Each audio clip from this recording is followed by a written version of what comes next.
bad.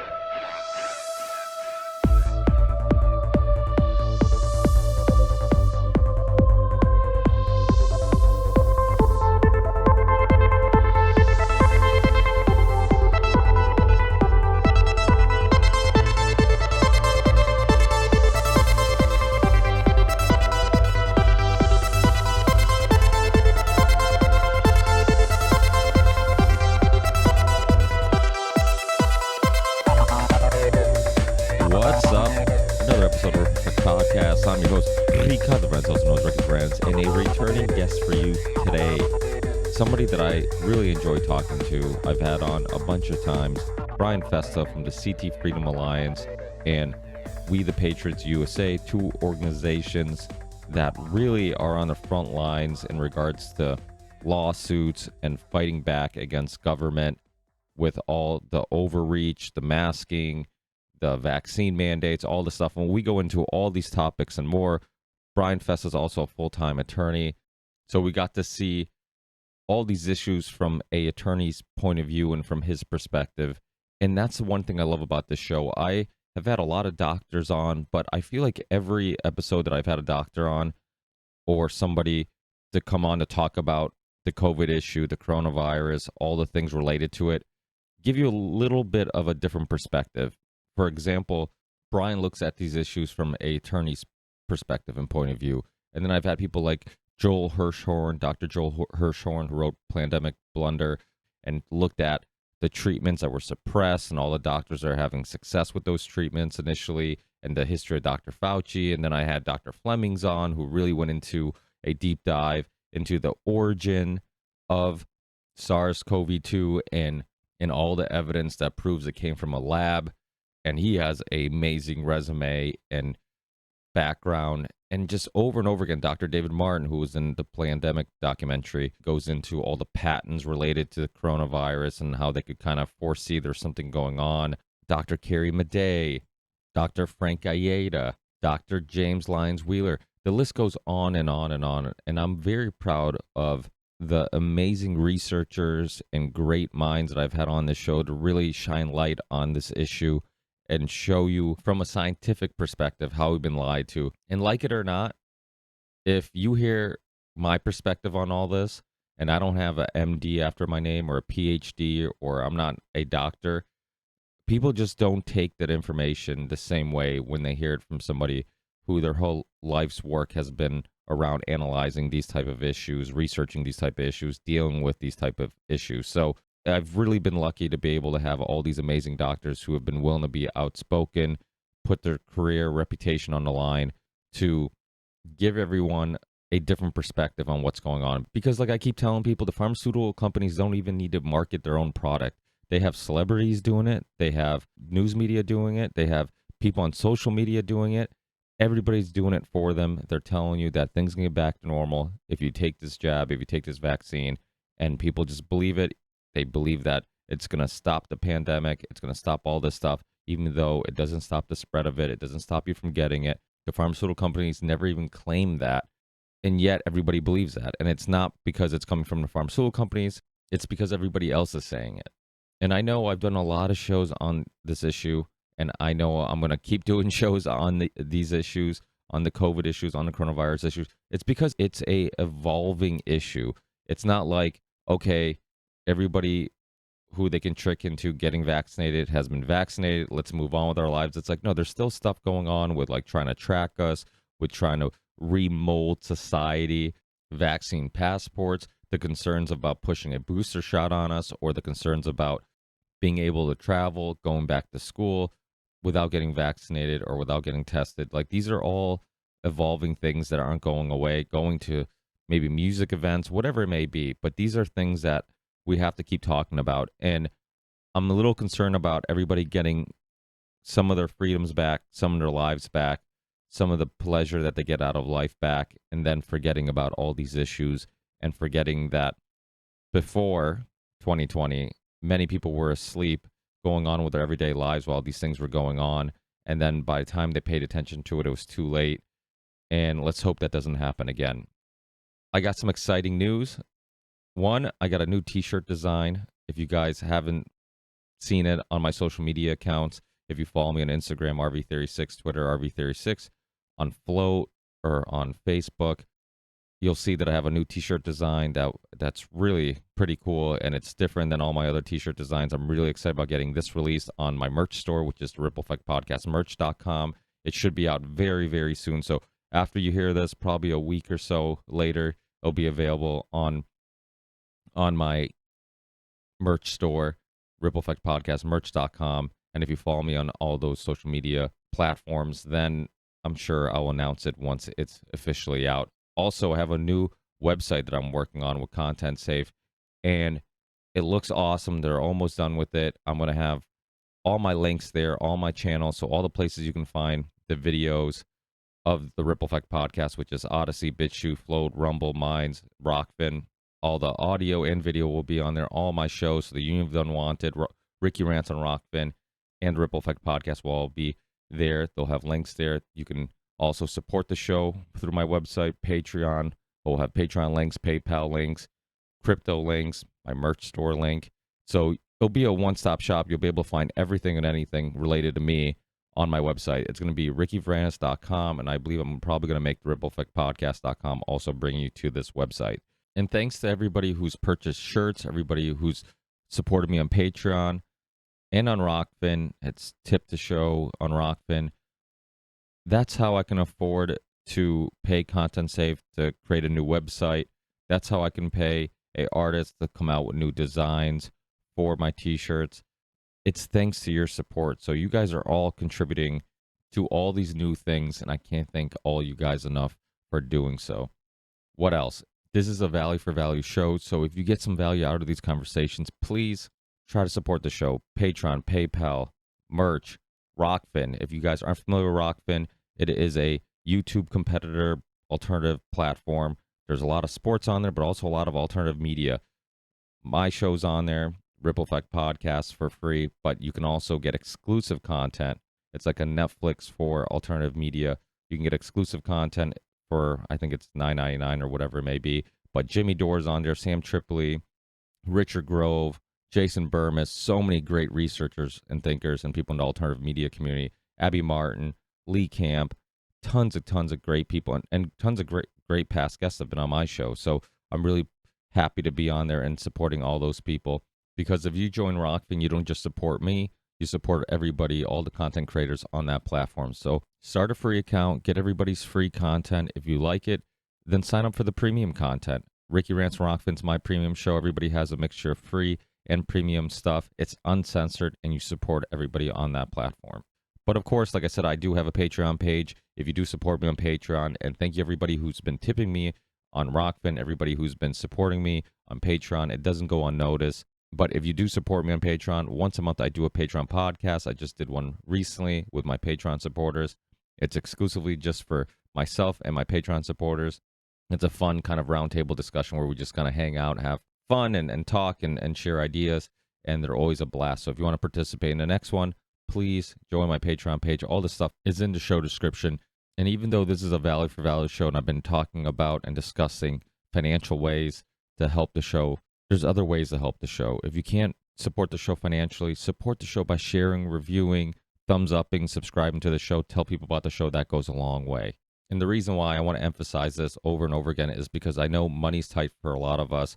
I know that not everybody who loves the show can support the show financially. If you can, if you're in a good financial place, please support the show. But if you can't, if you're not in a good financial place, don't worry about it. I don't want you going broke trying to financially support the show. Share the show, review the show. All that stuff is equally as appreciated. So just want to get that out of the way again. That's it. I'll see you on the next one, guys. Peace.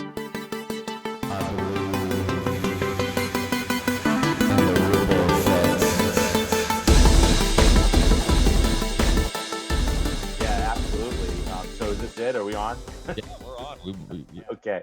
I was waiting for some intro or something, talking with you, interviewing with you.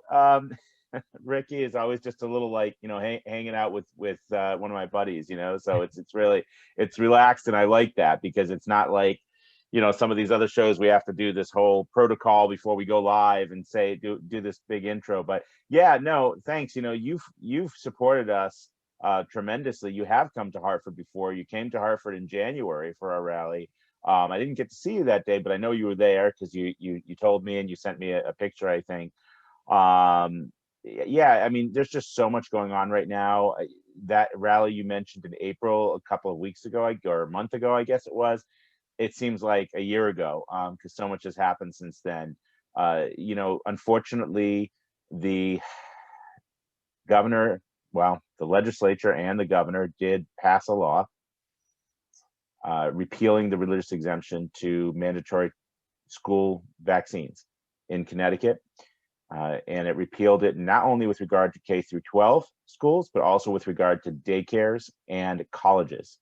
So it was the most sweeping piece of legislation to destroy, I was going to say erode, but really just to obliterate religious liberty in Connecticut, or in the country, in my opinion.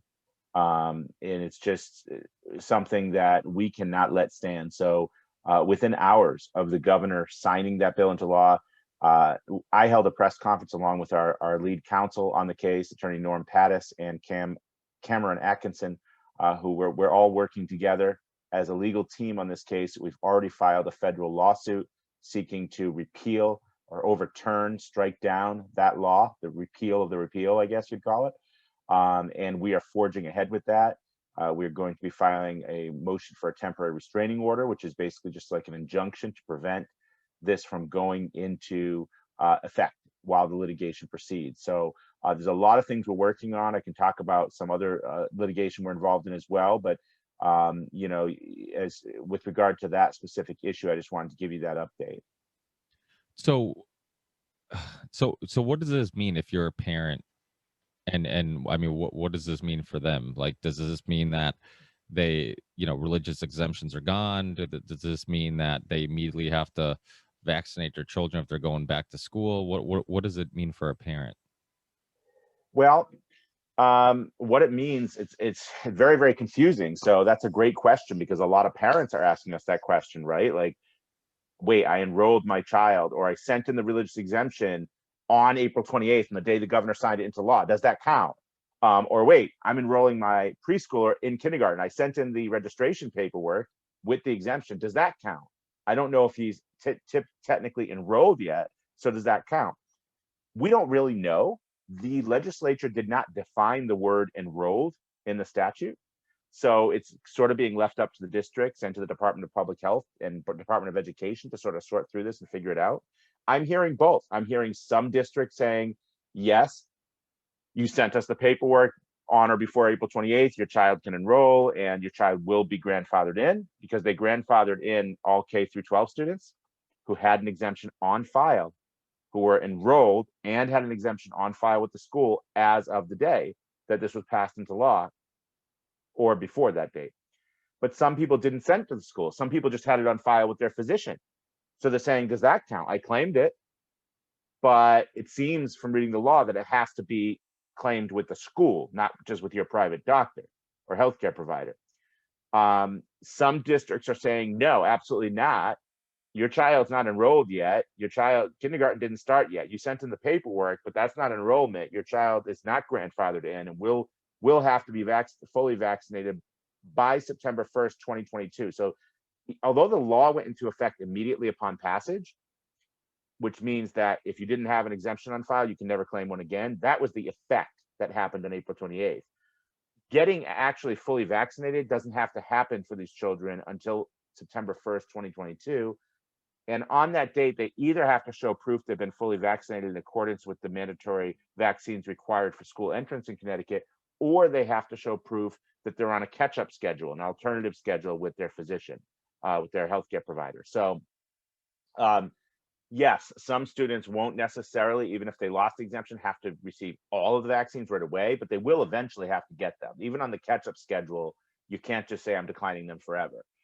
So this creates a huge problem. This is why we moved forward immediately with this lawsuit, because we need to get something resolved here before that date, obviously, September 21st, 2022, but really even before the start of next school year, because there's going to be students who are going to be, inevitably forced to start getting, if they're going to be on some alternative schedule, they're going to have to start very soon getting at least some of these vaccines. And if they have a religious objection, they're not going to be able to opt out. What do? I mean, it's inevitable they're going to be kicked out if they don't get this resolved.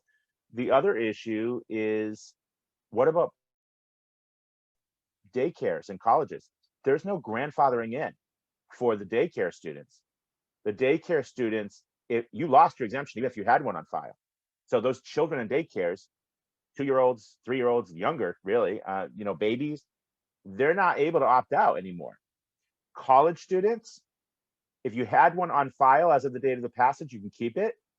But if you're a high school senior this year and you've already committed to a college, because you had to commit in this month, May is when they generally, you have to make your decisions, right, for registration. They've already committed to some very, very, very expensive, good schools. I've received all kinds of calls from parents frantic about this. My kid's going to BC, my kid's going to Syracuse, my kid's going to Fordham, my kid's going all these schools, and they're worried because they're requiring the COVID shot now, many of these schools. So they're requiring the COVID shot, and they're not allowed to have religious exemption, even for the Connecticut schools. Obviously, now this law doesn't apply to the schools I just mentioned because they're out of state. But if they're going to UConn, which to my knowledge hasn't said they're requiring the COVID shot yet, but if they're going to Yale, if they're going to Wesleyan, if they're going to Trinity, if they're going to any of these good, elite Connecticut schools, or any Connecticut college, or university, they will not have any religious exemption they can claim anymore, even though they had one K through 12. They're a high school senior. They're about to start next year. They're not going to be able to have one in college. So they might not be able to go to college.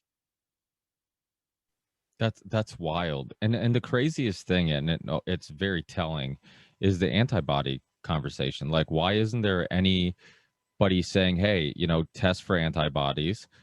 This is a fast-tracked emergency authorization, FDA, kind of half-ass FDA approval product, instead of taking this not fully FDA approved product, which that alone doesn't necessarily mean it's safe anyways. I think it was my guest yesterday. I had Dr. Richard Fleming on, and he talked about, I think it was him, I'm almost positive, that said that there's been more things taken off the market that have been FDA approved than things that have been FDA approved the last year or something like that. So it's like stuff my point is, regardless how what those numbers are and how correct that is, we all know a lot of things that get FDA approved will eventually be taken off the market because it's unsafe. And the whole point of the FDA approval process is so we're not guinea pigs, and they know it's safe prior to going to the public. So when you see commercials like, call our law office if you have a loved one that died by this or that died by that product was supposed to be FDA approved to be safe before it was given out to the public. And in many cases, I mean, sometimes it doesn't even take long before it's taken off the market. They find out immediately that it's not safe, which makes you think like, okay, how strict are these approval processes, and how good are these studies if immediately they've found out that it's hurting people and it should be taken off the market? They're not good at all. And the problem with the COVID shot, and you notice I'm calling it a shot, not a vaccine, and that's on purpose. We can get into that later if you'd like. But the problem with this COVID shot is that it's not even FDA approved. It's only received provisional emergency use authorization. That's a provisional authorization that is not equivalent to an FDA approval. So you're getting something. Never mind. I mean, you're absolutely right. There's lots of FDA approved products that get pulled that kill people and have horrible side effects. This isn't even FDA approved, and we're using it on adults and children alike. We're using it on children right now. 18 young adults and teens in Connecticut have been confirmed to have developed myocarditis after receiving the COVID shot. That was just reported yesterday by the Connecticut Department of Public Health. Multiple news outlets reported it, and the Connecticut Freedom Alliance, our organization, I say our, myself and my business partner Dawn, who by the way says hi, Ricky. She texted me and told me to say hi. news outlets have been posting this. We came out with a statement, the Connecticut Freedom Alliance, yesterday, calling a press release, calling upon Governor Lamont to immediately halt the distribution of this COVID shot to young people, especially children, especially minors, even young adults. It has been confirmed to be not confirmed cases of myocarditis. They're denying whether or not they're denying necessarily that there's a causal link. They're saying we don't know if there's a causal link. Well, let me tell you something. All right. I'm not a doctor. I'm not a scientist. I can't give medical advice, so I can't say anything definitively either. But let me tell you about something called common sense. Myocarditis occurs at an incidence rate, an average estimated incidence rate of 1 or 2 cases per 100,000 children. Okay. We included numerous sources. If you look at our press release, and I don't know if you're on our email list, but we issued that press release and included all of the sources there, reliable peer-reviewed studies, okay, from multiple medical journals, 1 or 2 cases per 100,000 children. And guess what? It's known to cause serious side effects, long-term, arrhythmias, heart complications. Some people have to be on heart monitors long-term. It's even resulted in fatalities. I believe the mortality rate is 6 to 14% mortality rate. That's pretty high. Okay, that's higher than COVID among healthy persons, which you know what the mortality rate for COVID is among healthy persons. It's less than 1%. Okay, so I mean, people without serious underlying, complicating factors. Most of the population does not even get that sick from this, or does not die, I should say, from COVID. All right, that's fact. That's been reported by real data, by the real statistics that are out there. And yet you're going to roll the dice and give your child an experimental product that is now being shown to cause serious lifelong heart conditions. Are you out of your frigging mind? You can swear on here, but I'm sure I have. I'm trying to keep it clean, but are you, in case there are some little ones listening, who knows? But are you out of your mind?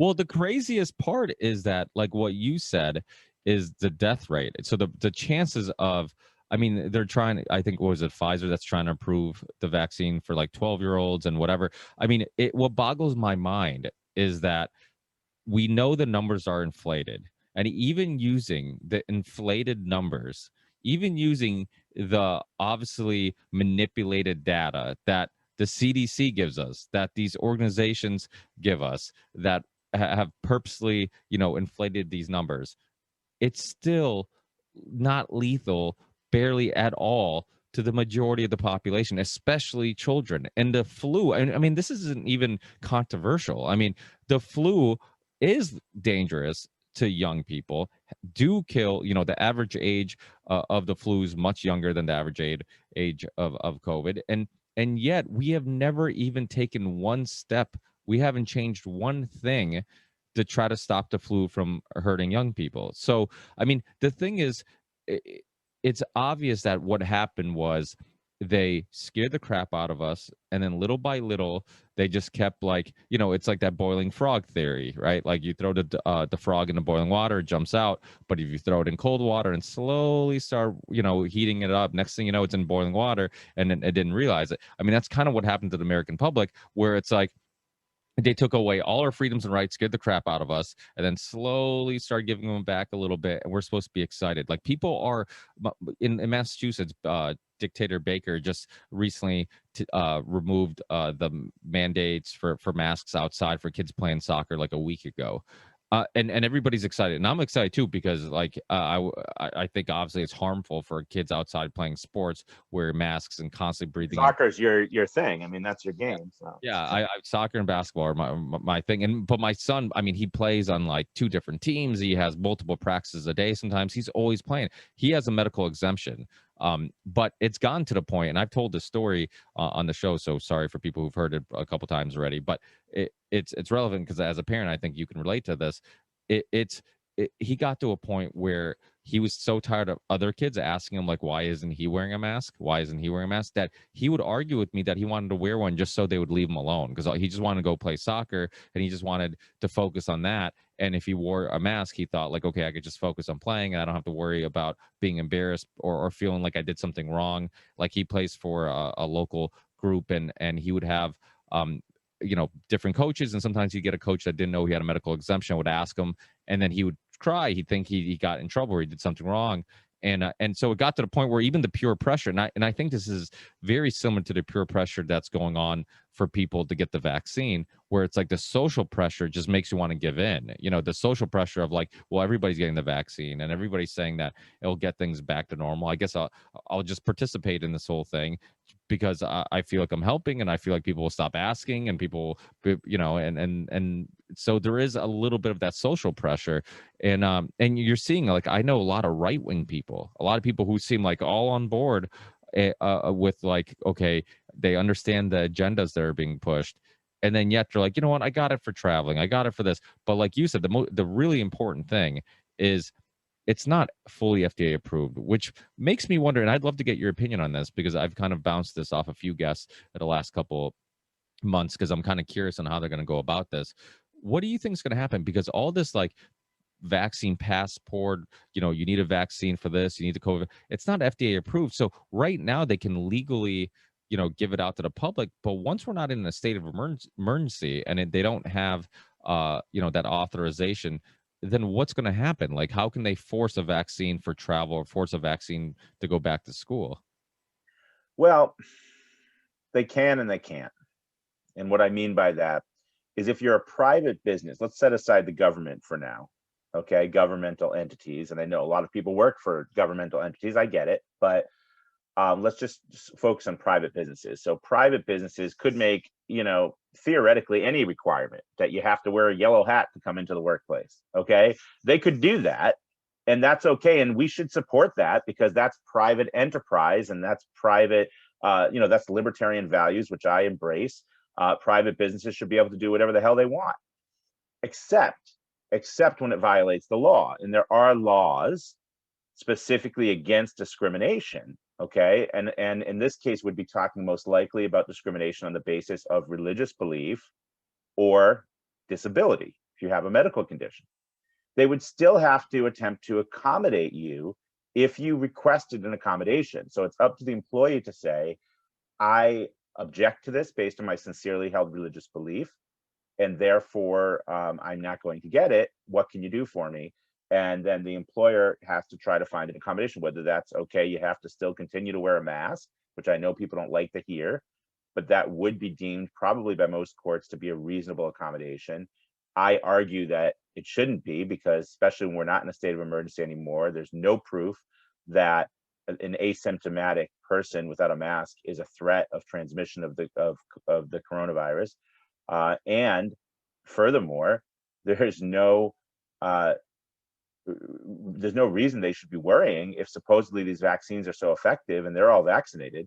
If you have one unvaccinated person in the workplace or on a cruise ship or anywhere, if you've all received your vaccines and there's one unvaccinated person who doesn't have any symptoms, why do they even have to wear a mask? Why do they have to do it or socially distance or anything?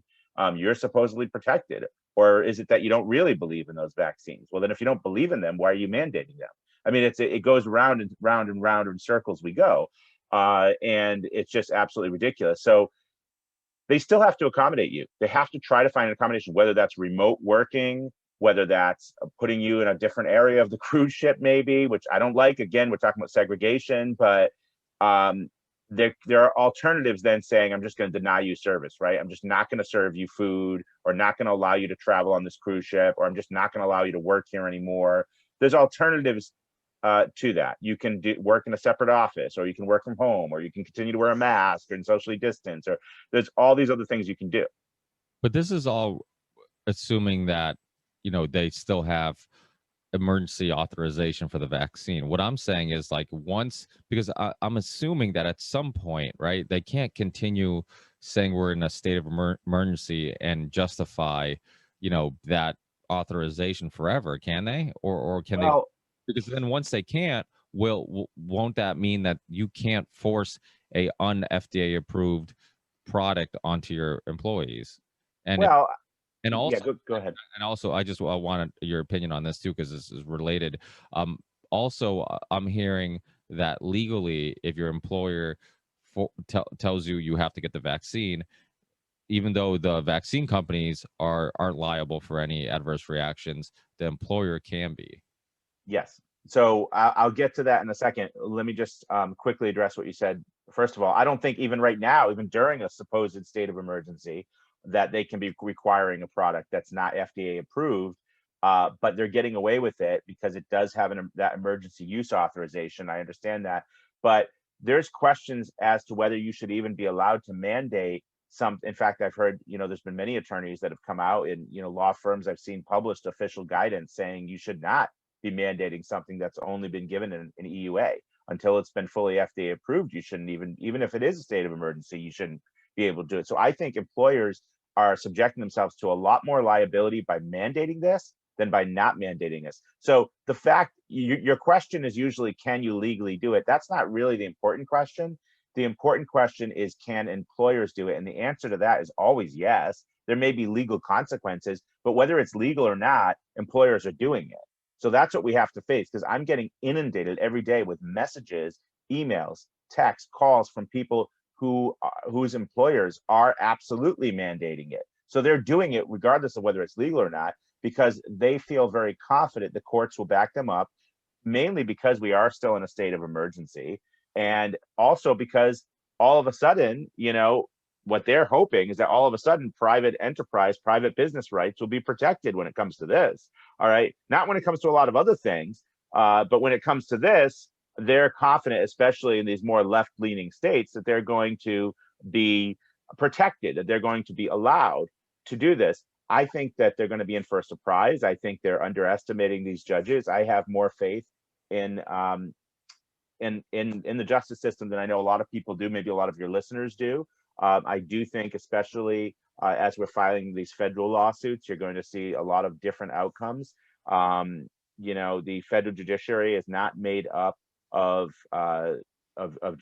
just one kind of judge. There's all different kinds of judges. There's strict constitutionalists, textualists, who are very strict in interpreting the Constitution as written.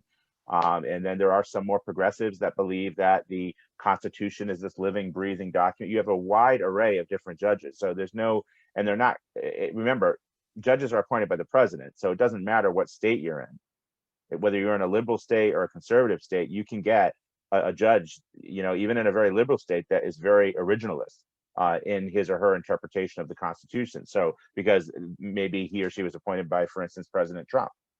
It doesn't really matter what state you're in when it comes to the federal judiciary. And it really shouldn't either in the state judiciary either. And there are, and to their credit, there are judges that will rule, both ways in state court as well. But putting all that aside, you asked me what's the liability for the employers. There is liability for employers. It's most likely going to be under the Workers' Compensation Act in whatever state you're in, because of the fact that workers' compensation generally has exclusive jurisdiction over workplace injuries.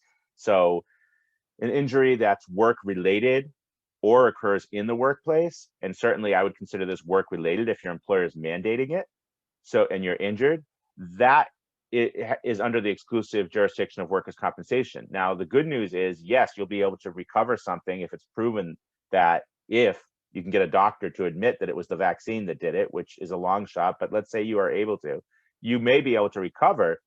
But the problem with that, and this is getting lost in all these news articles I see coming out about what OSHA said, and now OSHA didn't say it and whatever. It's workers' compensation. It's not court. You don't recover that much under workers' compensation. You're going to get wage replacement, and that's pretty much it. You're not going to get all these other related damages that you could get, punitive damages and all this other stuff in court. So the damages that you're going to recover are going to be fairly small, fairly limited. It's not like bringing a suit in court. So that's the bad news about all that. Yes, they can be liable, but you probably won't get a lot of damages. Now, the employers, though, could still suffer a very serious consequence, especially if enough of these claims are filed and they lose their workers' compensation coverage, like their insurance coverage. That's going to cost them a lot of money.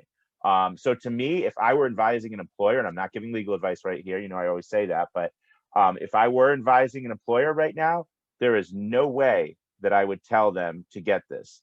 To mandate this. There's absolutely no way I would be advising them to mandate their employees to take this shot, because the risk of liability for not mandating it is almost nothing. What is somebody going to do? Somebody who gets COVID, or their spouse gets COVID, or their parent gets COVID, is going to trace it back and say, I got it because someone was in the workplace with COVID. Well, first of all, how do you even know someone else's medical status in your workplace? They were probably asymptomatic, even if they were positive for it. How can you prove that you got COVID there and not at the grocery store, or in church, or at the restaurant you went to last night? I mean, how are you going to prove where you contracted COVID? They're never going to be able to prove, never mind beyond a reasonable doubt, not even by a preponderance of the evidence, which is just more likely than not. They're not going to be able to prove by more likely than not that they got it at work, unless everybody there in the workplace is coughing and sneezing and all shows the COVID positive test, which isn't going to happen. So the risk of liability for not mandating it is almost zero, in my opinion. I mean, almost zero. The risk of liability for mandating it is probably, like, in my estimation, 75 to 90%, that you'll end up having to pay some liability. So what lawyer in the world is going to recommend his company do something that's going to expose them to that greater of a liability than if they didn't do it? To me, I mean, you're almost wading into the realm of malpractice. And I'm not accusing any specific attorneys of this, but I'm just saying, if you know, if you look at the assessment the way I just explained it, and if you truly believe that, which happens to be my personal belief, that the risk of liability is so much greater for your client, you have no business recommending that they do this if if you truly believe that you're subjecting your client to that liability. Now, many of the lawyers listening might say, well, then I don't believe it. That's why I'm recommending. I don't believe that they're actually going to be sued and be liable if for vaccine injury, because they don't believe the COVID shot, causes any injuries or death.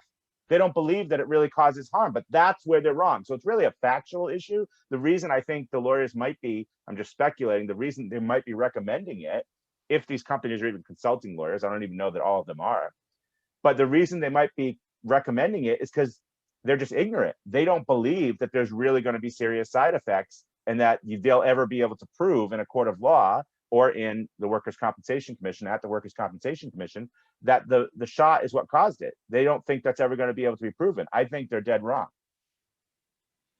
Yeah, well, that's the thing. Like you said, if you look at just the statistics, the chances of somebody getting, severely sick and suing the company is slim to none. And even if you do get sick, how do you, like you said, there's no way you can definitely prove it came from one specific person at a certain place or any of those things. So yeah, so incentive to go along with this. It was funny because that was actually going to be the next question I had, was like, well, then why do you think they're doing it? Because it doesn't seem like it makes sense. Like the risk of somebody suing them for getting COVID and getting sick, I mean, it just seems slim. So what's the incentive? But like you said, a lot of it could be just ignorant to the fact that there's any risk whatsoever in the vaccine. They just they just are so unaware that that's even a thing, that they just say, okay, well, we know some people die of COVID, we know, and then they could assume that nobody dies of vaccines. So to them, it's simple. Like you mandate the vaccine, but this is where that information war is so important, because even in like Florida, there's been deaths like you talked about, linked to the vaccine, or at least adverse reactions, and definitely been some deaths that seem to be very much linked to the vaccine. And then obviously the VARS system has, I think it's up to like 4,000 or something like that, linked to the COVID vaccine. And many of us in the medical freedom movement understand that the VARS is very unreliable, and was it Harvard that did a study? It's 1%. They think, Yep. 1% is probably inputted into the system. So who knows what that real number is?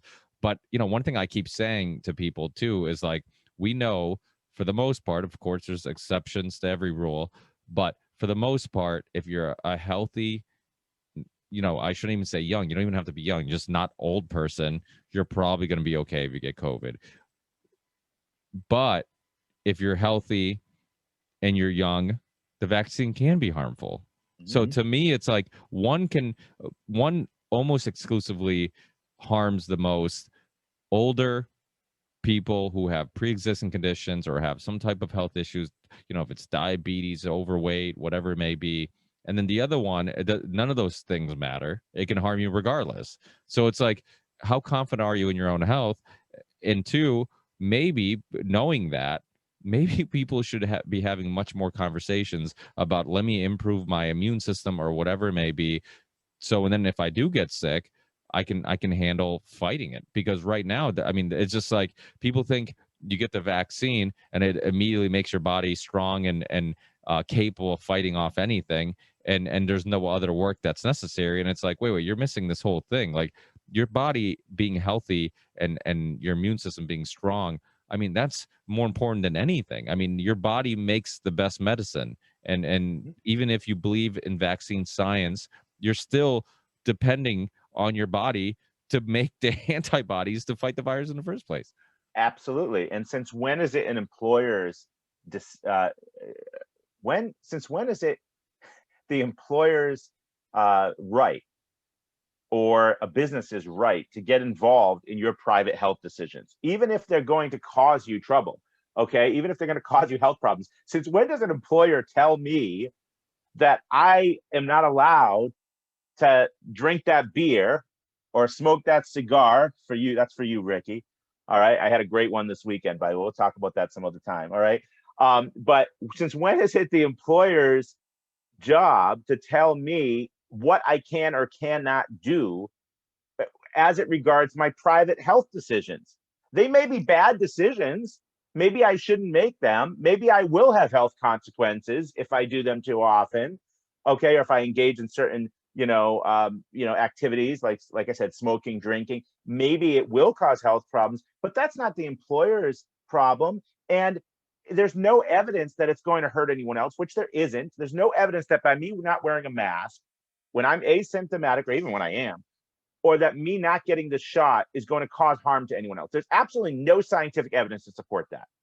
So what business is it of the employers to tread into these waters? I think an employer is on much more solid ground to say in their defense, if someone did get sick, that first of all, you can't prove it came from here, and second of all, this isn't a hospital. It's not my duty to be caring for these people. I'm not a doctor. There's no doctor-patient relationship here. I have no duty to care for these people and ensure that they're healthy and they don't contract a virus. Since when did this become a hospital? If it is a hospital, if you work for a hospital, still then you're not their patient. But I mean, like in the grocery store too, if I'm going to Stop and Shop, since when is it Stop and Shop's job to make sure that I don't contract the virus? I thought they were in the business of selling food, right? I mean, I didn't think I was walking into the Stop and Shop, Memorial Hospital, healthcare facility. I thought I was going to buy some eggs or something. You know what I mean? It's like, what are we doing? And by the way, I don't buy, I prefer supporting the local farms, but nothing against Stop and Shop, but local farm fresh organic eggs. But anyway, free range, all of that good stuff.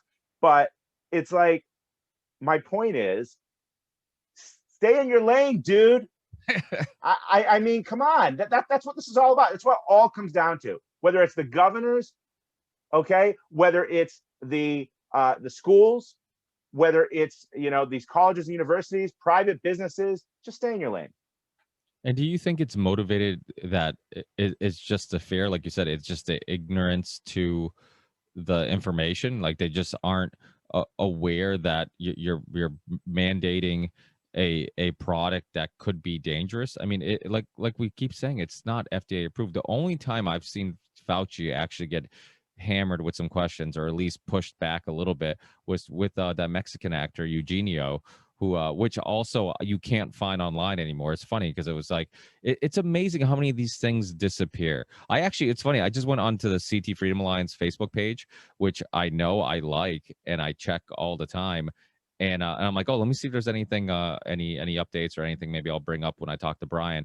I didn't like the page. It said that I didn't like the page, and I'm like, how is that possible? I'm like, I check the page all the time. I've liked it since you created it. It's like, so people be wary of that stuff. Like if you don't hear from a page, or you don't see any updates from a page or a YouTube channel for a while, definitely check if you're even subscribed or even like it, because they just, and that's the thing, all these things can't be coincidental. The suppression of doctors who have different opinions, the suppress, and the thing is too is like, I just had Dr. Robert Lustig on, who he's very well known for his what is his lecture, The Bitter Truth, and his books on fats, and his, again, he's in a lot of documentaries like Sugar Coating, and he does great work. At the very end of I had so many people hit me up about this. I had him for an hour. We did. He came on to promote his new book, and he's so intelligent when it comes down to the history of like how we got force fed like bad nutritional advice and recommendations, and why we eat the crappy stuff we eat, and why we think we're supposed to be eating this way, and all this history. We talk about the Flexner report. We talk about all this stuff. At the very end, I don't know how we got down the rabbit hole of COVID vaccines, but me and him ended up having a little debate at the very end. And it's like, it's amazing to me how somebody, and this goes to like what you were saying. I think a little bit of it is like, people are like, okay, I've looked into this issue. I've come to the conclusion that vaccines are safe. I plant my flag here. This is where I stand. No further research necessary. Anytime it gets brought up, I'm just going to say, no, vaccines are safe, and that's why we don't have polio, and that's why we don't have this, and that's why we don't have that.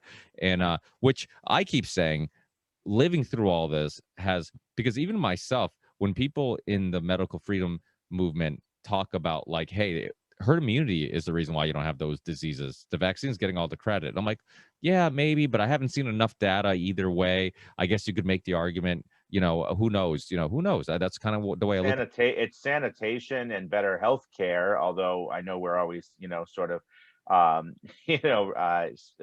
criticizing mainstream healthcare, but there are some good developments, and better plumbing, better water, cleaner water, better sanitation.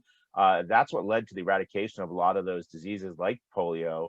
The vaccine gets all the credit, but we should be giving the credit to a lot of other people that helped to create a cleaner society. And that's why you still see these diseases coming up again and again in some of these impoverished third world countries, even where vaccines have been distributed, even where people have gone to these other countries on these campaigns, these vaccination campaigns to vaccinate people, and you still see these outbreaks at a way higher incidence than the United States. They have filthy living conditions. They have, they don't have clean running water. I mean, all this, they don't have access to health care to recover if they can. So that's why you see people dying of these things in those countries. It's not, the vaccines don't come in. It's like, okay, we can give everybody the shot and now nobody's going to get sick anymore. We're going to leave all the other conditions deplorable and nobody will get sick anymore. That doesn't happen. People still get sick if they're living in those conditions. And I mean, in this country, listen, vaccines are not the only cause of our health problems in this country. All right, let me just say that loud and clear. There's everything from EMF, radiation, the 5G that's being deployed everywhere now, to toxins in our food, pesticides, as you know, pollutants in our air and water. All of those things are causing these illnesses. Not only vaccines, but vaccines certainly play a pivotal role, in my opinion. Okay. And as I believe it's Dr. James Lyons Weiler, one of my friends, who says this, that environment loads the gun, vaccines pull the trigger. I think that's what he says. And he wrote a great book about the environmental and genetic causes of autism. And if you haven't read it, please check that out. But that's what he talks about, is that all these environmental factors sort of set it up, and then you just get pushed off that cliff, pushed over the edge with vaccines. So that's something we can control. We can control to some extent eating clean food and clean water. It's hard to control what's in the air outside. I have to go outside sometimes, right? Even if I have a HEPA filter, whatever, the best filter possible in my house, at some point I have to, and I should go outside. There's vitamin D, there's sun. I want to, exercise, like you say, play sports outside. I want to do those things. I can't, I want to enjoy this nice weather. So we should all be going outside. The health benefits of going outside are still outweigh any risk. But my point is, you're going to be exposed to radiation poisoning. You're going to be, going to be exposed absolutely to air pollution every time you breathe. All of those things are causing problems and could long-term cause health problems. Why? I can't control that though. Right now, I mean, I can do things, we can lobby, we can try to get laws changed to make things cleaner and reduce some of these toxins. But in the near term, I can't do anything. One thing I can do is I can stop that needle from being injected into me. That's one thing that I can do. And the other reason that is just so much more disgusting to me is it's crossing the barrier of my skin. You're actually now invading inside my body, literally. And you're injecting a substance, especially with these COVID shots, that's going to alter the way my genetics work. It's going to create this spike protein through messenger RNA. It's going to literally alter the way my immune system functions. It's going to change the function of my immune system. It's not just going to introduce a little bit of the live virus like they used to do. That was bad enough, along with all the other heavy metals. But now you're going to actually change the way my body works. And that's very, very, very scary. And that's something that we need to stop this now. If we don't stop this now, there's no turning back. I believe, I don't want to sound totally dystopian, but I don't even like calling it dystopia anymore because it's just reality. We're going to be at the point of no return, because I don't know if you make this many people seriously disabled, injured, and killed, really, is what I believe is going to happen over the next few years, the after effects of these vaccines. I don't know how we come back from that. I don't know how the human race comes back from that if the majority of the planet gets this shot. I don't know. I'm very, very worried about it. And that's why we're trying to do things now to stop it. That's why we're going to continue to file lawsuits. I haven't even told you about all the other things we're working on besides religious exemption, besides the school mask lawsuit, as far as pushing back against the FDA, what they're trying to do to regulate, not only with regard to vaccines, but what they're trying to do to regulate supplements. Like, you can't even buy supplements anymore. You're not going to be able to buy like vitamins and other supplements and organic food. Even they're talking about regulating, so that you're not going to be, certain types of organic foods, or most of them, you're not even going to be able to purchase anymore. I mean, it's really, really scary what they're doing to our food supply, what they're doing to our farmers. They're going to basically shut down all of these local organic family farms. I mean, people don't even realize how much bigger than vaccines this is. I know this is what we usually talk about when we're together. There is so much else going on that's coming from the top, that's coming from the Biden administration and Bill Gates, who's buying up most of this farmland along with China. Okay, those are the two biggest owners of our farmland right now, China and Bill Gates. All right, and that should scare people. If that alone isn't enough to scare you, then I don't know. I don't know what to do for you. Yeah. So to get back to what we initially were discussing, one thing I wanted to say real quick was, when people talk about like giving vaccines the credit for the reason why those cases went down, my point was, and I probably didn't really explain it well, but my point is, like, now more than ever, I understand how they can easily manipulate the public into believing that the vaccine should get all the credit, because I just lived through it. I saw everybody get COVID. I had tons of friends and family that got it. They were fine. Some people, it was worse than others. The majority of people, nothing happened. And even the ones that, when I say were worse than others, it was just basically like a bad flu or a bad cold. And so tons of people I know already got it, which means they already got natural immunity to it. And then soon after, people are starting to get the vaccine, and now people talk about, look how low the cases are, look how low the deaths are, and they're giving all the credit to the vaccine, when it's like, no, wait, like, nobody was dying from this before, and nobody, and now you're giving all the credit to the cases. So you can see how they rewrite history. And the scary thing is, like, I've talked to a few guests on the show about this, how it's scary that if my kids are uninformed, Or if my kids one day say, okay, my dad told me this, but let me look it up. Let me see what happened in 2020. I was really young. I barely remember what happened. I just remember, all this anxiety and all this arguing and debating over this and that, and people being afraid and wearing masks. But let me do some research and see what happens. The history books are going to do the exact same thing. They're going to give all the credit to the vaccines, and they're literally rewriting history. And then the next time something happens like this, where they want to force feed a vaccine to you, they'll be like, hey, look at COVID. We saved all those lives because of COVID. You're anti-vaccine, or you're skeptical of vaccines. If it wasn't for vaccines, COVID would have took out half of the earth. It's like it's the same argument over and over again, and the history is repeating, and you can see it. And when I live through it, I see how easy it is to kind of push that narrative. And in today's date, it's much easier with all the news and all the celebrities and everything to push this vaccine onto people and get people to buy in quicker. You figure during those times, like, how quickly were you getting vaccine supplies out to the public? The viruses were probably spreading much quicker than you were getting people vaccinated, which means herd immunity was happening much quicker than getting people vaccinated if they're getting immunity in that way. So it's quite obvious. I mean, to me, like, the whole messing around with people's RNA and DNA, like, this looks like it's a step in the direction that these companies want to go into. Like, obviously this is future tech for future purposes. And do you think that that's kind of what one of the big things that we should be nervous about is, like, okay, now they're going to use this type of technology for cancer, for this, for that, and it's just going to be a money pit of profit. Yeah, absolutely. They've been talking about, gene therapy, immune therapy, whatever you want to call it, with cancer for a while now. That's been years they've been talking about that. And so, yes, I do believe this is the direction. They're going to say, look at all the wonderful success we had at eradicating COVID. Now we can do it with all these other diseases if you just get this shot. I'll take my chances with the diseases. Guess what? Newsflash, I'm going to die.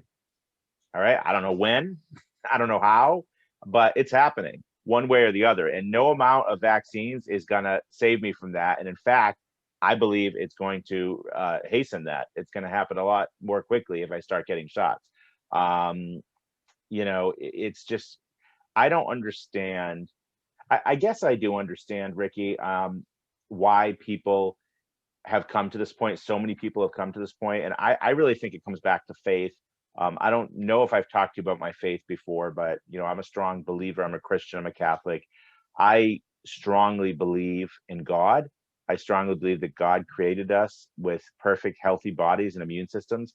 And I think there's just a lack of faith today. I think so few people actually have faith in God and believe that God made them, and that God, with the ability to heal themselves, and that God can heal people. There's so few people that believe that now. They believe in science. Science is their God.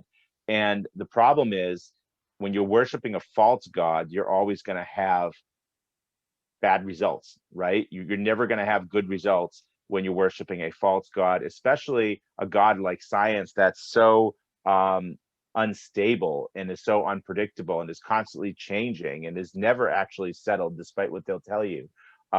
You don't have that kind of stability you have with the true creator, who is the same yesterday, today, and tomorrow. So I just want to sort of put that out there too, because I think that's an element that's not often discussed. We're always talking about science and the law. We don't have enough time to talk about, we don't spend enough time talking about faith. And so maybe we're partly to blame for why people aren't getting that message. But I do want to just tell people, Don and I have a national organization as well that we founded last year called We The Patriots USA. I'm sure you've heard of it. I don't know if you're on our email list or joined our page or anything like that for the national group, but it's a nonprofit organization. And we created something called the Patriot Support Network. So when people are under attack, whether it's at their job, they're being threatened, they're going to lose their job if they don't get the shot, or whether it's college, I can't send my kid to college now, or whether it's this religious exemption issue, now I can't claim a religious exemption, or whether it's a Second Amendment issue, perhaps people being attacked, not being allowed to exercise their Second Amendment or their First Amendment rights, free speech, freedom of religion cases that we're having people come to us. Anyone that's being persecuted simply for exercising their constitutional rights is encouraged to come to our Patriot Support Network. You'll see it right in our homepage. Fill out that intake form. submit a request. And what we do is we try to connect you with an attorney who can help you. We're not a law firm ourselves, so we don't have in-house attorneys, but we work with attorneys that we retain as outside counsel and that we can connect you with. And then as funds allow, we will make a donation toward your legal expenses. Again, as funds allow. Right now, the problem is we don't have a lot of funds. We got a lot of people coming to us for help. I can't tell you how many emails every week of people that need help from us and need it urgently, but the funds just aren't there. So I can connect people with attorneys. I can do that all day long. But the problem is then they say, well, who's going to pay the bill? And very often these people don't have any money to pay the bill. So that's the biggest obstacle is we do need funding right now. So if you are able to make a donation, I know not everybody is able to, but if you're able to, whatever the amount, please come to our website and do that, and encourage everyone you know to do that as well.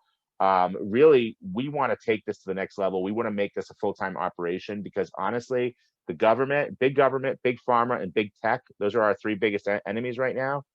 They are, honestly, they seemingly are unstoppable. They have unlimited resources. I mean, the government, just keeps printing money. They'll just do that. And then big tech and big pharma have trillions of dollars between them, as does the government, has trillions of dollars. So when you add all that up, if I'm here, scrapping together with a few other attorneys with just a few $1,000s, what are really the chances of me prevailing? So we need some big time financial backing so we can do this full time with a large team of attorneys and just be filing lawsuits all over the place, all over the country, all the different circuits, federal circuits, state courts.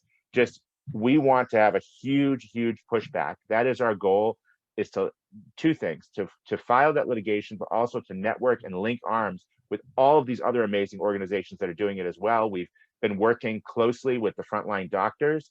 I'm sure you know about them. I don't know if you've had any of them on your show, but we've been working closely with them, and it's been really a great working relationship we've had with them and other organizations as well. Of course, we've been connected with many great people from Children's Health Defense that we've worked with, and ICANN as well. Del Big Trees Foundation. We've done a lot of work with a lot of amazing people in all these organizations across the country, and we want to all be linked together instead of all operating in our own bubble and our own vacuum. That's not going to work anymore. We the Patriots is never going to be a success on its own, and guess what? Neither will Children's Health Defense or any of these other organizations if they're just doing it alone. They're not going to win every fight for the entire country all by themselves. The only way any of these organizations are going to win is if they're all working together. I'm convinced of that. I've been observing this for years now, and I've come to the conclusion that's the only way we win this, is if we're all helping each other out, networking. It doesn't mean we all have to be formal business partners. That's not what I'm suggesting.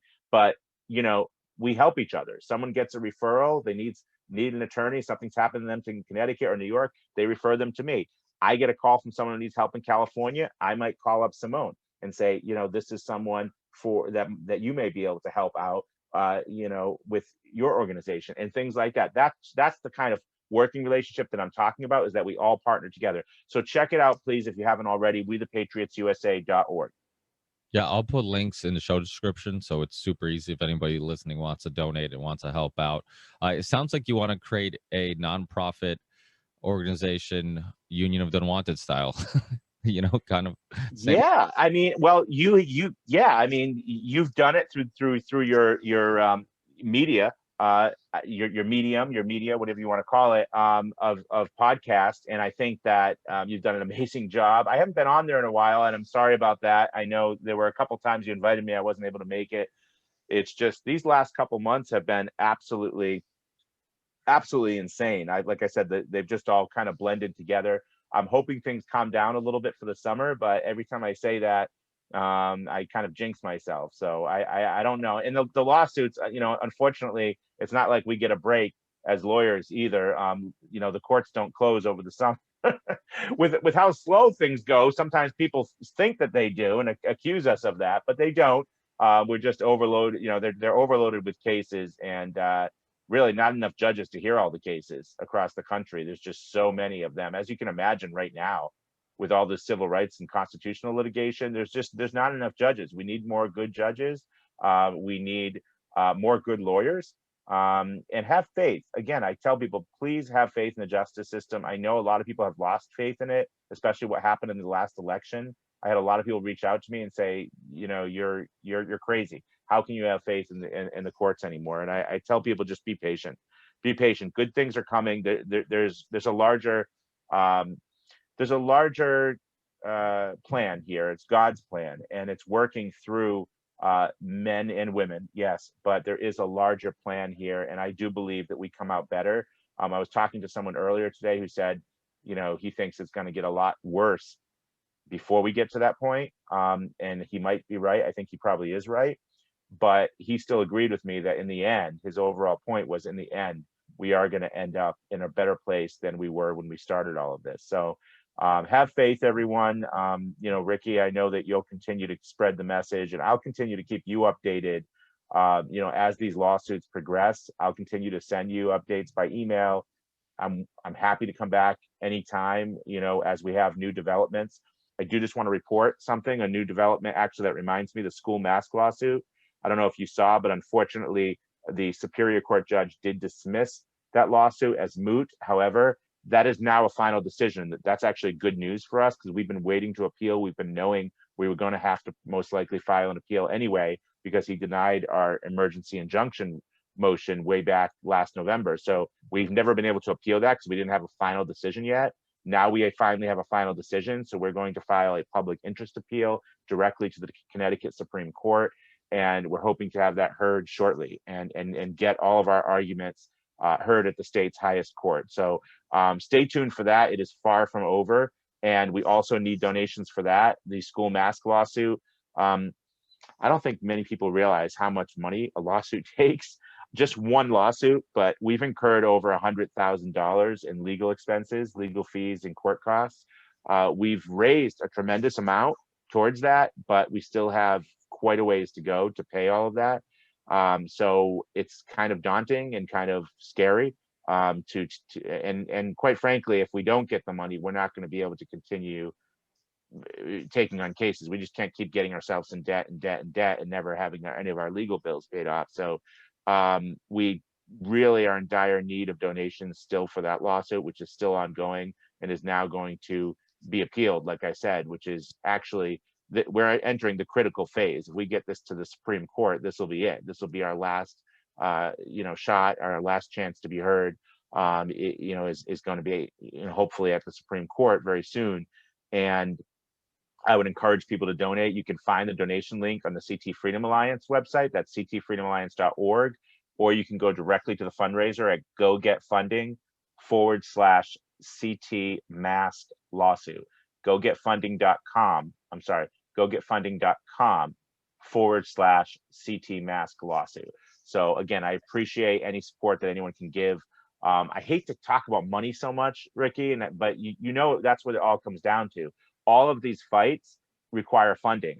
We can't do them for free. So it is what it is. I know the feeling, because I'm the same way. I'd love to do this full time, but I'm so focused on just putting out these important conversations and putting them out everywhere for free that I feel like money can get in the way. But unfortunately, if you want to support content creators or people like you who are fighting back, they need, if you financially support them, I mean, they can do more of what they're doing, and do you have a foundation or anything that people can donate to? Is there? So I started a Patreon page a couple years ago. All I do for my Patreon supporters is I kind of just let them know who's going to be on the show. I just like, hey, or if they connect with me on Patreon, I'm more likely to connect back. And but I'll let them know, like, hey, I'm in. It's kind of like some behind the scenes stuff, because usually people don't know who's going to be on the show until the show's released. So I kind of let them know, like, hey, here, these are the people I'm talking to. These are people that I'm working on getting on the show. So it's just a little perk. And then just recently, I started doing Patreon podcasts where I would gather, people. I would do a show and then send all my Patreon supporters a Zoom link, and I just see who shows up, and we just kind of hang out and talk. And it's been kind of fun. I've only done a couple of them. I try to do one a month and once a month, and it's been fun because it's fun for me to connect with my listeners, but what's been really fun too is all of them connecting with each other. Because one common theme you see a lot of is a lot of people feel like they're on an island where they're by themselves and nobody's seeing what they're seeing, and everybody's going like everybody's crazy, or that everybody's assuming they're crazy.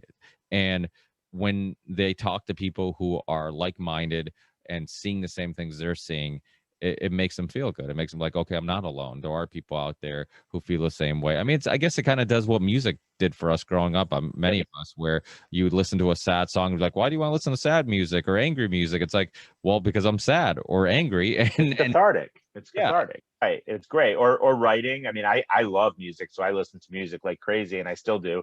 But also I wrote a lot. You know, I was a writer. I was always a creative writer, whether it's poetry or whatever else. And I just, you know, getting your thoughts out on paper can really help too. And whether that's writing song, I mean, songs are poetry anyway. So, you know, so you're writing songs. I just can't write music, but and I can't play it, and I can't really sing either, although I've tried a few times, but that's another story. But yeah, I mean, I agree with you. There's just, you've got to connect with people, and people need to know that they're not alone, because I can totally relate to what you just said, is feeling like you're on an island and feeling like no one understands you.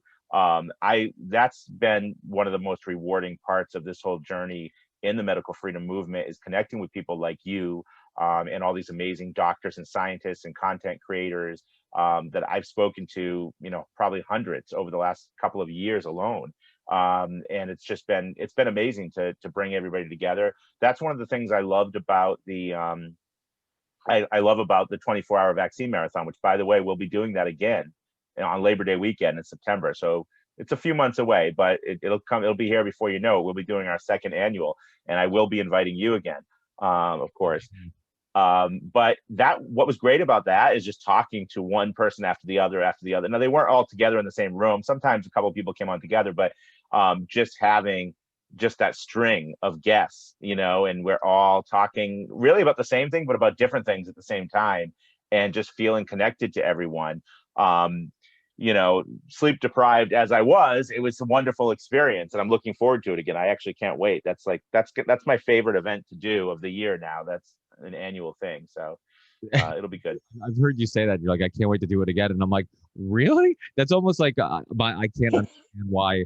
Like, well, I kind of, but like, you think like all the pain of pregnancy, you know, right, would scare women from wanting to have more kids, and it's like, no, it was painful, but I want to do it again. I want to, you know. So I think, you know, it was cool just seeing just how many people you lined up and how everybody was so willing to help and pick a slot out, and how it all worked out. It was really awesome. And then I ended up having, like, I think soon after that, I think I ended up having Susie Olson on not too long after that, and I kind of knew her from the movement and from you know, just being in the same crowds. And then I'm like, you know what, I got to get her on. She's awesome, and she's wonderful. She's a wonderful person, a sweet person, a good friend of mine.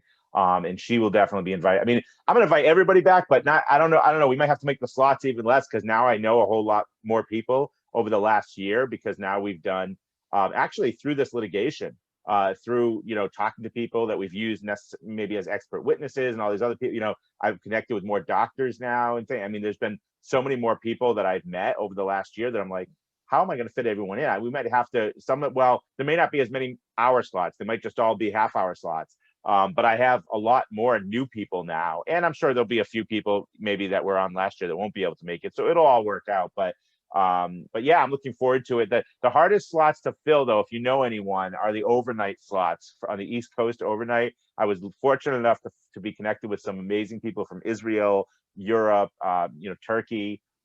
Sue Assad from Turkey was one of my favorite interviews. She played a song for us on the piano that she wrote. That was like at 4 a.m, whatever it was. It was just, it was wild. At a certain point, it's like, I don't remember all of it, but it was really an amazing experience. It's like pulling an all-nighter in college, you know. That's why I guess I get excited about it. It's almost like that's what I do for my midlife crisis. Some people, you know, have affairs or go out and buy convertibles or do crazy things. I decide that I'm going to do a 24-hour vaccine marathon. That's kind of what's going to keep me young. I'm gonna buy stock in Starbucks the night before, because you're probably gonna get a lot of coffee to stay up. It was amazing how cognitive, like how cognitively you were still like keeping it together the whole time. Because I mean, at one point I would be like just completely out of it, and just I'd be like, I hope this guest talks a lot, because I can't, yeah, I just can't keep. Carl Kanthak for the assist. You said you like basketball, right? Carl Kanthak got an assist because he did a presentation, a PowerPoint presentation, I think at like, what was it, 2 in the morning, from 2 to 3. That was awesome because I did take a little break. And no offense to Carl, I was still listening, but I was sort of like lying back because I was able to turn off my camera and everything. He just put a full screen to his PowerPoint, and I have a little couch. You can't really see too much in the back, but there it is. I have a little couch, so I just sort of, I reclined and I listened, Carl. I was still listening, but I did take a little break. Carl's amazing. He does amazing work. I don't know if you ever listened to him, but he breaks down data and statistics, all this vaccine stuff. He helped us a great deal during this legislative session, breaking down the vaccine data from the DPH, Department of Public Health, and showing why it's flawed and what the real problem is as far as children supposedly not being vaccinated, that such a tiny percentage comes from religious exemptions compared to everything else. He's not like a professional statistician, but you'd think he was, because he's just so amazingly brilliant. And yeah, he did a PowerPoint, like I said, at like 2 in the morning, and that was awesome because that gave me a little breather, and I was able to recharge. I didn't really sleep because I was afraid I wouldn't wake up. I just sort of like rested. I sort of rested, but that rest was good enough. I rested my voice. I rested my mind just for half an hour. And then I went back and watched it. I think I felt so guilty though that I did that. I'm confessing this live with you for the first time. I felt so guilty that I did that the next day, the Sunday or evening or whatever it was, I went back and listened to his presentation again, just so that, I can say that I actually heard all of it. So Carl, if you're listening, please come back on and do another PowerPoint this year. I'm gonna really encourage people to do PowerPoints, especially late at night, because he's on the West Coast though. He's in Washington, so it was 2 in the morning for me, but it was only 11 o'clock for him. So only, I know that's late, but it's not the same as 2 to 3 a.m. There's also we talked about Dr. James Lyons Wheeler. He's also a good friend of my show, and he just referred me to Dr. Jessica Rose, who's in Israel. So maybe she's somebody you could have on and kind of fill. Yeah, definitely connect me with her, because I don't know her. I know Jack, so I could ask him. But if you have the info, you could send it to me. Jack did a PowerPoint actually, but it was much earlier in the evening or the day, so I didn't really need the breather at that point. But yeah, I remember Jack did a PowerPoint as well, and Dr. Janet Levitin did a PowerPoint. Rabbi Zev Epstein did a PowerPoint. So we had a few people do PowerPoints, but Carl's, it just stands out because it was so late at night, and it's when I was fine. I was like starting to lose it a little bit, so it just came at the perfect time, and then I was able to get through. But yeah, let me know. I'm going to be sending out an email soon, actually, to coordinate that. I know we're sort of off topic now and just having like a private conversation on air, but I'm going to be sending that out soon. So I'll be sending you the email and a bunch of other people, because I don't want to wait. Like Dr. Sherry Tenpenny, for instance, already told me, because I was trying to do an interview with her like last month, and she said she's already booked until the fall.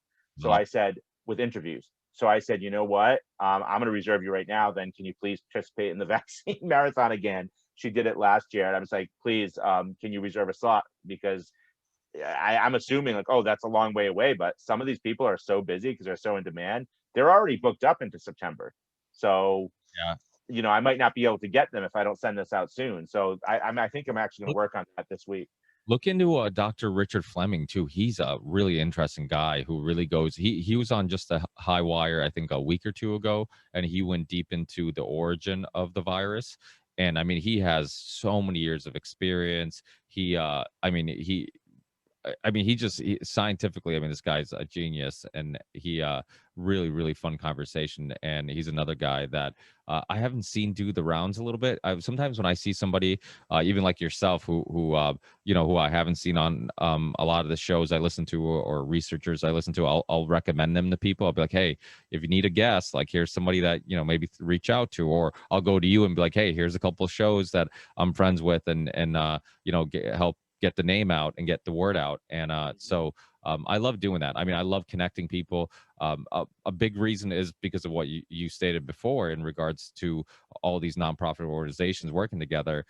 It's because I know there's strength in numbers, and there's so many of us. If I'm fighting a little battle here and you're fighting a little battle there, we can make a little bit of ground. But if we all come together, and even if it's just coming together by helping us connect with other people who can help with specific things, and networking, then be it. But that goes a long way, and that's what I love about the Union of the Unwanted was just the ability to have a show that really helped with connecting people and getting people to connect. Because I was doing that kind of prior to that show, because I mean that show really came about because that's what we were doing. We're bringing all these people together. It was supposed to be just kind of a different Ripple Effect podcast episode, but kind of became its own thing.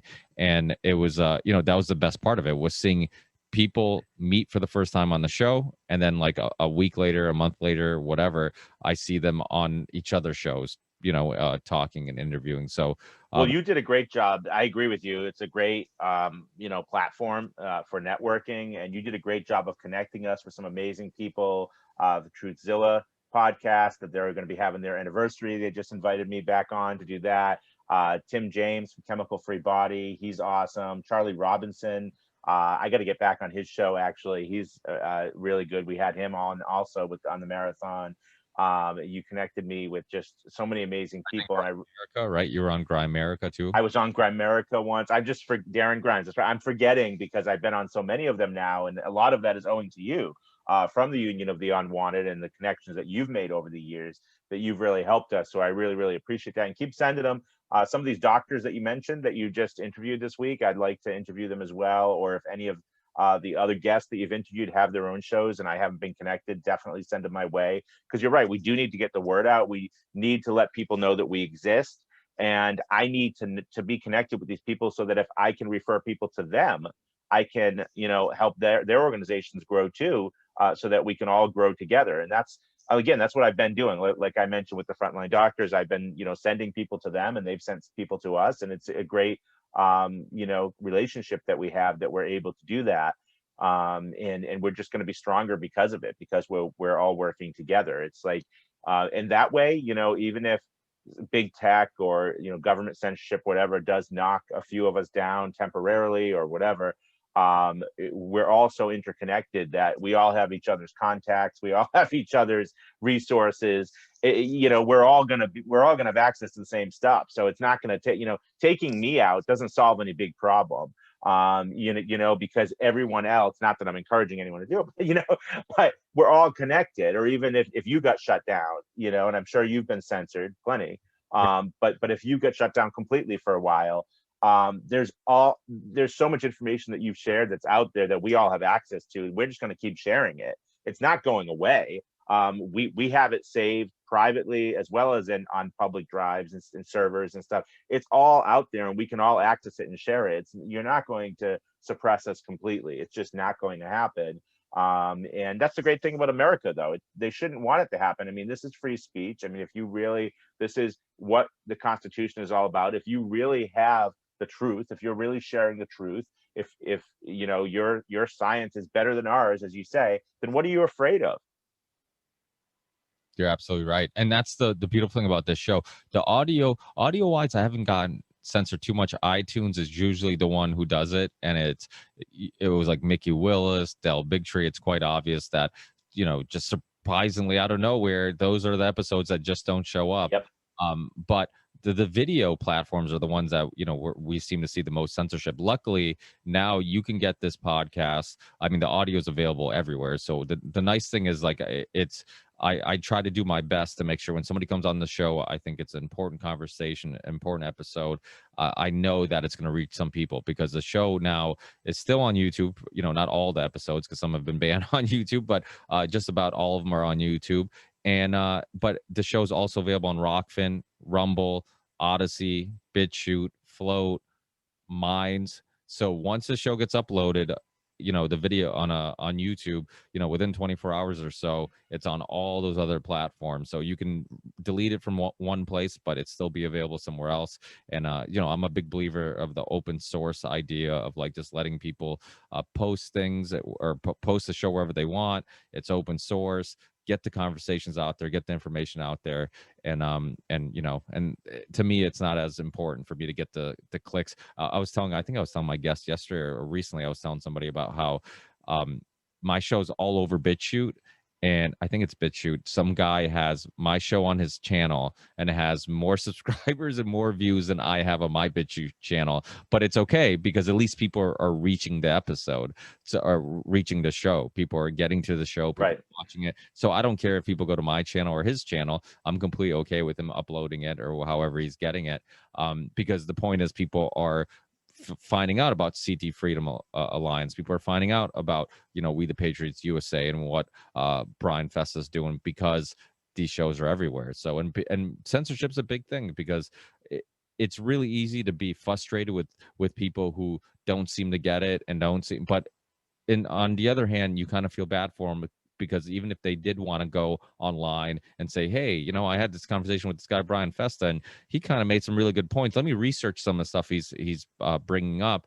You can't find that information. So he's going to be, you know, they're going to be force fed just the propaganda. They're going to be force fed the mainstream narrative, and then they'll end up just believing, I guess, that Brian Festa guy was crazy because I can't find any evidence of what he was saying, you know. So that's why these other platforms are so important, and I'm such a fan of putting my stuff everywhere and supporting these other platforms, because if they're not censoring me and they're letting people come on, especially when like every other episode I've been doing you know, in the last year have been with a doctor, it's like, how can you censor this for medical misinformation when every other episode is with a doctor? You know, it doesn't make any sense. It's like, you know, so I'm just glad that we've gotten to a place where at least there are alternatives, because at some point it was like everybody was using YouTube and all these other platforms were so little and they had so little viewership that you're just like, okay, now, you know, YouTube has a complete control of the information.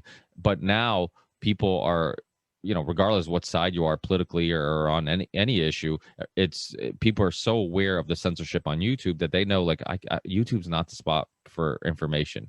If I want to research something, I'm not going to YouTube. You know, Right. I'm going to Odyssey, Rockfin. I'm going to wherever else, BitChute, and 2 seconds on those sites, you'll get much better information, much more interesting information, and you can actually explore all sides of the argument. Because that's my thing. It's like, don't take my word for it. Don't take Brian's word for it.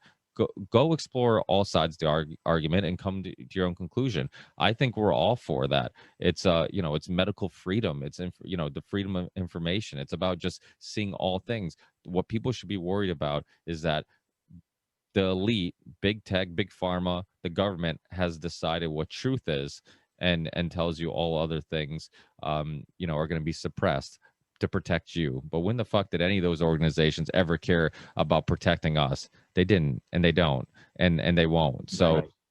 you know, it's damn it, we almost made it all show without swearing, and I had to sneak in a F-bomb right before. That's all right. That's all right.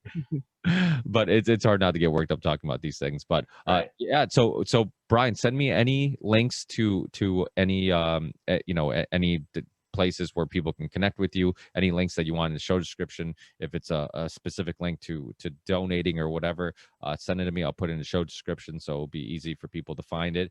And I'm sure we'll speak again in the near future. Any last things you want to end it on?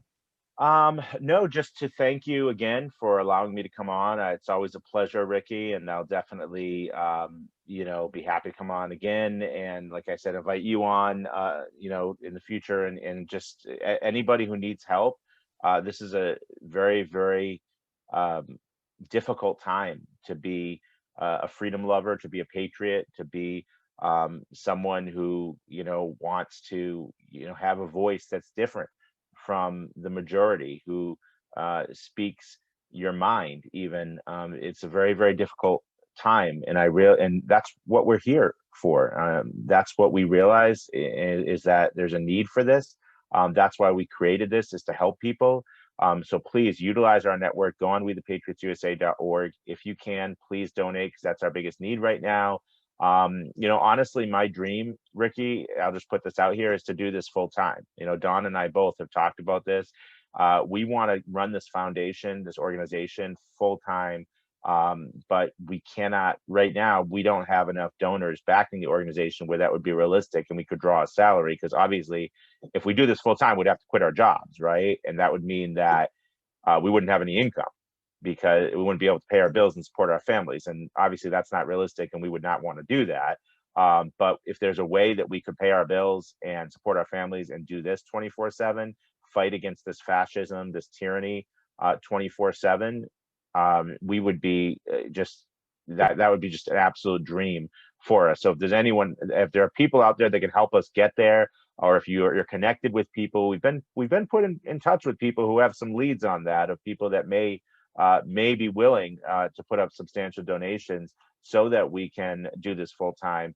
If that's something that you're able to help with, or if you know someone who's able to, please reach out. Our work speaks for itself. I mean, it's not, we don't just talk about filing lawsuits. Go on our websites, look at what we've done. We've actually been doing it. You read the court pleadings yourself. We've been actually doing it. So it's not like we're just asking for things and we haven't actually done anything to prove ourselves. We are actually doing this. In addition to lawsuits, we do a ton of education, outreach, advocacy. You've seen all of the different interviews and content we posted on our websites that help spread the word and teach people about the truth about things like vaccines and masks and COVID, everything. That's, let me just keep saying words that are going to get you censored. Let's see if I can string together as many as possible. But that's exactly what this is all about, is teaching people, educating people, because once you wake them up and you educate them, then they'll be on board, and then you'll have more warriors to fight for you. That's another thing. If you absolutely can't donate anything right now, but you can donate some time, we definitely need volunteers. We have a lot of work that can be done, that needs to be done, that will help us. Maybe you can't give money, but maybe you could help fundraise. Maybe you have some experience in fundraising, and maybe you could be, a fundraising person for us and help to reach out to various organizations and individuals to try to get funds for us. Maybe that's what you could do. If you could do something like that, we'd be more than happy to have that assistance. We would be thrilled, actually, to have that kind of assistance.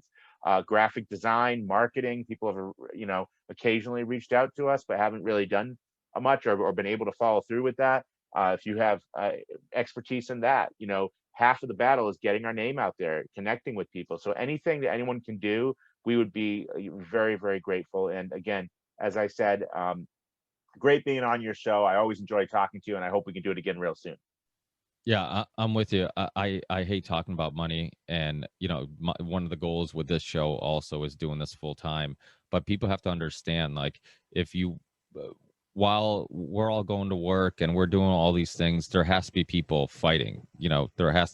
That sounds like my kids are upstairs. I don't know. Hopefully the microphone didn't pick that up. I didn't hear it. I can hear. I know mine are upstairs. I have to go up there too. My wife's going to kill me, but yeah, I mean, it unfortunately it takes resources. And like I always tell my listeners, and I'll tell people who are listening, if you can't support my show, and like I always tell them, or if you can't support financially Brian, what you can do is spread the word. Spread the word of mouth. It goes a long way. Hopefully somebody who can financially support the work that you're doing, hopefully will be aware of what you're doing and support you. So that could, even if you can't financially support a organization, a podcaster, whatever it may be, there's other ways of supporting them. And right. That's really important. So don't feel like you can't do anything. Like you said, donate time, donate whatever skill you might have. See if there's a need for it, and web design, whatever it may be, So there's a guy who does clips for a bunch of, he hit me up on Twitter a while ago, and he made like a little clip. I'm like, why don't you do this for all the people in the alternative media community? Because we don't have time to cut out these clips. One, I hate hearing myself talk, so that means I'd have to listen to the whole interview again, which would suck. And two, it's just we're limited on time. Why don't you do this? I'm like, you're helping spread this content. You're helping expose people to what we're doing, and maybe eventually you can find a way of financially doing it full time, which would be great. Because I mean, I think that's the real purpose, or that's the most meaningful thing, is like finding something that gives you purpose. And then like that saying, if you find something you love, you don't work a day in your life. If you could do this full time, or if I could do this full time, I mean, it wouldn't, I don't see it ever feeling like work, because we're very passionate about this, and I think these movements and these conversations are even bigger than us, and we understand. No, I mean, if I hit Powerball or Mega Millions, And by the way, I bought the ticket just after the other night. But hey, 20 million tonight, I'd still take it, right? Um, but if I hit one of those jackpots, I've told Don this too. This is what I would do. Most people would like, oh, I want to travel the world and just retire. I wouldn't do it. No, no, I would be sinking it into We the Patriots USA, and I would be doing and Connecticut Freedom Alliance. But I mean, we're really, our focus right now is We the Patriots to try to grow that nationally as far as funding, because most of these battles are happening at the national level. They're not happening just in Connecticut. But I would sink it into We the Patriots USA.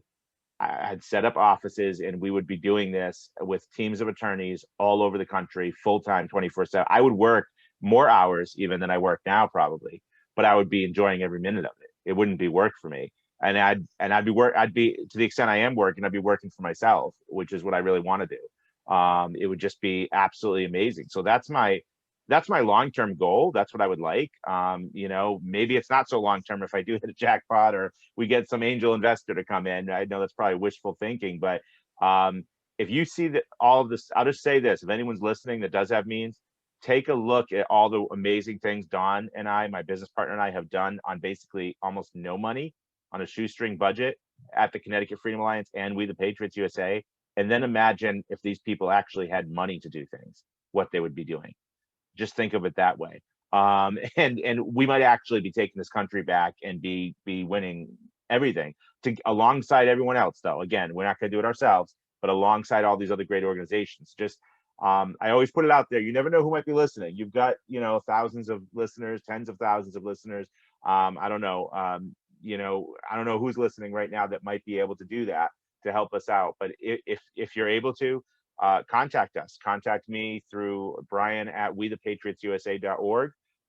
You can just send me an email, or to our general mailbox, info@wethepatriotsusa.org. So thanks a lot, Ricky. I know we keep we don't want this to end, because we can just, you and I both love to talk, so we could talk for hours, but we're already doing that. So I'll talk to you again soon. Okay. Hey, thanks, Brian. Take care. I'm sure we'll All right. talk again soon. Yep. All right. Bye-bye now.